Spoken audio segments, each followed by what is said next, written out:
We are not going into our marriages with depression, with anxiety, with anger issues. No. No man's going to want to wife you up when you're angry all the time.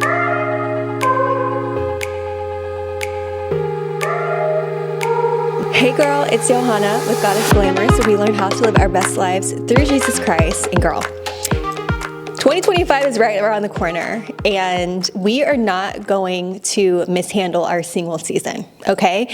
As we are in our season of singleness, we are going to steward our singleness properly, and I'm going to show you the top 3 things that we need to work on that will position us as high-value brides, high-priced brides, and will make us more desirable for marriage, all right?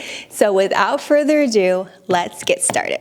All right, girl, first things first. During your season of singleness, you need to make sure that your mental health is on point. So during your season of singleness, this is a time to make sure that you are working on your mental health. Period. The depression, the anxiety, the panic attacks, the rage, the outrage, the anger, we're not doing that. We're not doing that. All right? We are not going into our marriages with depression, with anxiety, with anger issues. No. No man's going to want to wife you up when you're angry all the time. We're not doing it. But there is good news. Through Jesus Christ, He can heal you from all of that. The depression, the anxiety, the anger, the bitterness, the unforgiveness, the rage. Jesus will heal you from all of that. During your season of singleness, we are not going to waste this season. We are going to prepare ourselves. God is going to prepare us to become the women that He's called us to be. So when you actually get married, you're going to be an asset and not a liability. Don't feel bad. If you're struggling with your mental health, that's okay. Don't feel bad about it. But we have to go to God in order to heal us from anything that we are oppressed by. The Bible says in 1 Peter chapter 5, verse 7, to cast all your cares and all your anxiety on the Lord because He cares for us. The Lord does not want us to go into our marriages with mental health issues.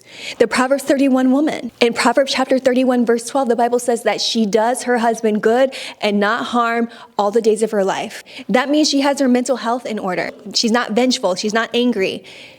Her mental health is stable. And the same way goes for us. If you really want to be that Proverbs 30 woman, you need to make sure that you focus on your mental health. You need to have a quiet, calm, and gentle spirit. Everything that you speak needs to be of wisdom and kindness.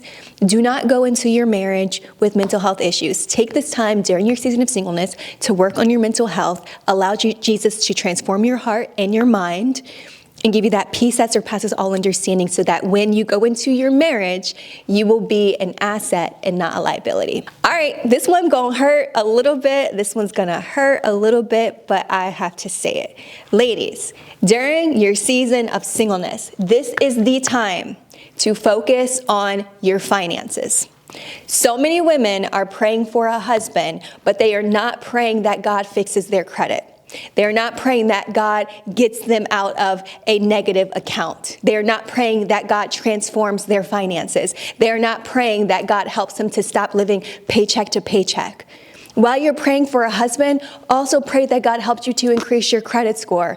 Also pray that God helps you learn how to invest. Also pray that God helps you to become a good steward of your finances. We are not going to go into our marriages broke. We're not going to go into our marriages not knowing how to handle finances. We're not going to go into marriages expecting our husband to pay for everything. No, the Proverbs 31 woman, she managed her finances well. She had her own money. She wasn't just sitting back expecting her husband to pay for everything. She had her own business. She had her own money. She had her own ministry. She was out doing her own thing. Stop expecting men to pay for everything. If you have a business idea, you should be able to launch it without the help of your husband. If you have a need, you should be able to pay for it without the help of your husband. Yeah, his support's nice, but we're not going to solely rely on our husband for finances. You need to make sure that you have your own things as well. The Proverbs 31 woman, she was an investor. She considered fields and bought it. What does that mean? She had buying power. Her lamp did not go out at night. What does that mean? Even during hard times, her money continued to stretch. She had money. When a recession hit or depression hit, she wasn't freaked out. She was good. She is not afraid of snow, for all of her household is clothed in scarlet. What does that mean? Even during the cold months, even during cold times, her family not only stayed warm, they stayed warm in style. Ladies, during this season of singleness, work on your finances. Learn how to invest in the stock market. Learn how to keep a budget and stick to it. Increase your buying power. Build your savings. Build your checkings. Get out of debt. This is a time where you can also work on yourself. So take this time and ask the Lord, Lord, help me with my finances. I haven't been a good steward. I'm afraid of money sometimes. I carry a poverty spirit.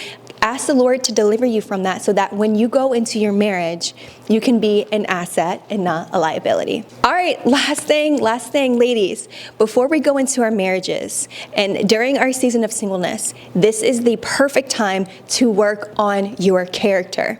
God may have you in a season of singleness for a reason because he's trying to work and develop your character. Sometimes you're moody. Sometimes you can be a nuisance.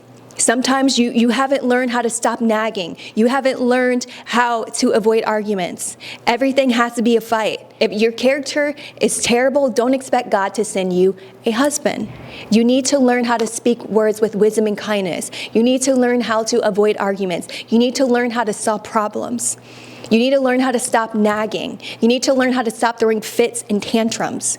God is not going to send you a husband when you're going to cause him a headache. The Bible says that the Proverbs 31 woman, she does him good and not evil all the days of her life. That means her character was on point. The Bible says in Proverbs chapter 14, verse 1, that a wise woman builds up her house, but a foolish woman tears it down with her hands. You want to be in a posture of consistently building up your house because you have the power to tear your house down with your hands if you don't know how to control your anger. The Bible also says in Proverbs chapter 25, verse 24, that it is better to live on the corner of a roof than in a house with a nagging woman. Sis, stop nagging. A man does not want a nagging wife. You have to learn how to control your temper. You have to learn how to solve problems peaceably. Take this time during your season of singleness to work on your character. Lord, how can I be a godly woman, a godly wife? If I have anger issues, teach me how to control them. If I can't stop nagging, if I'm frustrated all the time, teach me to speak words with wisdom and kindness. We are not going to go into 2025 expecting to get married when our character is insane. All right? Give it to God. God will transform our hearts and our minds, and he will transform us into women that are high-value women, high-priced brides.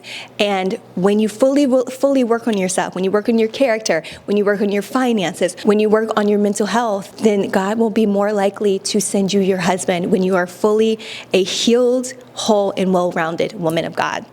So that's all I got for you today. Let me know in the comments what you think. And if you're a Christian woman and you're like, all right, I really need to get myself together. I need to get my life together. Help me. All right, well, I got you. So I am creating a program, a 12-week program. It is called High Price Brides.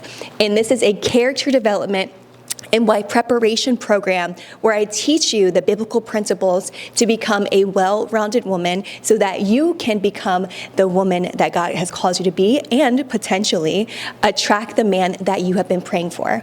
So what are you waiting for? Click that link below. Check out the program. Check out the information. And I look forward to seeing you in the program. But other than that, thank you so much. And I will see you in another video. Stay glamorous.